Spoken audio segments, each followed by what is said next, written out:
ಕರ್ನಾಟಕ ರಾಜ್ಯದ ಹವಾಮಾನ ಮುನ್ಸೂಚನೆ. ನಾನು CS ಪಾಟೀಲ್, ವಿಜ್ಞಾನಿ, ಹವಾಮಾನ ಕೇಂದ್ರ, ಬೆಂಗಳೂರು.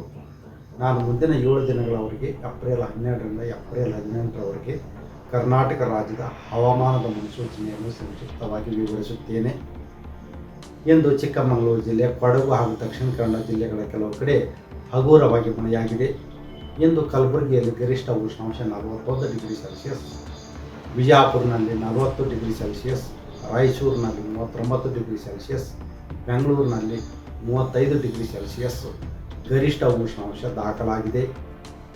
ಈಗಿರುವ ಹವಾಮಾನದ ಸಿನಾಪ್ಟಿಕ್ ಸ್ಥಿತಿ ಏನೆಂದರೆ, ಕರ್ನಾಟಕದ ಒಳನಾಡಿನಲ್ಲಿ ಟ್ರಫ್ ಇರುವುದರ ಹಿನ್ನೆಲೆಯಲ್ಲಿ ಕರಾವಳಿ, ಉತ್ತರ ಹಾಗೂ ದಕ್ಷಿಣ ಒಳನಾಡಿನ ಕೆಲವು ಕಡೆ 25%ಕ್ಕಿಂತ ಕಡಿಮೆ ಪ್ರದೇಶದಲ್ಲಿ ಹಗುರವಾಗಿ ಗುಡುಗು ಮಿಂಚು ಸಮೇತವಾಗಿ ಮಳೆಯಾಗುವ ಹೆಚ್ಚಿನ ಸಾಧ್ಯತೆ ಇದೆ. ಉತ್ತರ ಒಳನಾಡಿನಲ್ಲಿ ಉಷ್ಣಾಂಶ ಗಣನೀಯವಾಗಿ ಏರಿಕೆಯಾಗುವ ಹೆಚ್ಚಿನ ಸಾಧ್ಯತೆ ಇದೆ.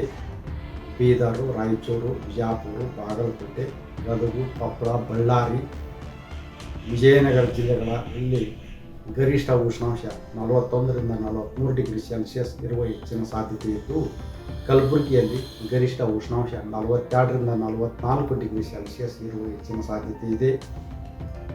ಬೆಳಗಾವಿ, ಧಾರವಾಡ ಹಾಗೂ ಹಾವೇರಿ ಜಿಲ್ಲೆಗಳಲ್ಲಿ ಗರಿಷ್ಠ ಉಷ್ಣಾಂಶ 36ರಿಂದ 38 ಡಿಗ್ರಿ ಸೆಲ್ಸಿಯಸ್ ಇರುವ ಹೆಚ್ಚಿನ ಸಾಧ್ಯತೆ ಇದ್ದು, ದಾವಣಗೆರೆ ಹಾಗೂ ಚಿತ್ರದುರ್ಗ ಜಿಲ್ಲೆಗಳಲ್ಲಿ ಗರಿಷ್ಠ ಉಷ್ಣಾಂಶ 38ರಿಂದ 40 ಡಿಗ್ರಿ ಸೆಲ್ಸಿಯಸ್ ಇರುವ ಹೆಚ್ಚಿನ ಸಾಧ್ಯತೆ ಇದೆ. ಕರ್ನಾಟಕದ ಉಳಿದ ದಕ್ಷಿಣ ಒಳನಾಡಿನ ಜಿಲ್ಲೆಗಳಲ್ಲಿ ಹಾಗೂ ಕರಾವಳಿ ಜಿಲ್ಲೆಗಳಲ್ಲಿ ಗರಿಷ್ಠ ಉಷ್ಣಾಂಶ 35ರಿಂದ 37 ಡಿಗ್ರಿ ಸೆಲ್ಸಿಯಸ್ ಇರುವ ಹೆಚ್ಚಿನ ಸಾಧ್ಯತೆ ಇದೆ. ಬೆಂಗಳೂರಿನಲ್ಲಿ ಕೂಡ ಮುಂದಿನ 5 ದಿನಗಳವರೆಗೆ ಗರಿಷ್ಠ ಉಷ್ಣಾಂಶ ಸುಮಾರು 35ರಿಂದ 37 ಡಿಗ್ರಿ ಸೆಲ್ಸಿಯಸ್ ಇರುವ ಹೆಚ್ಚಿನ ಸಾಧ್ಯತೆ ಇದೆ.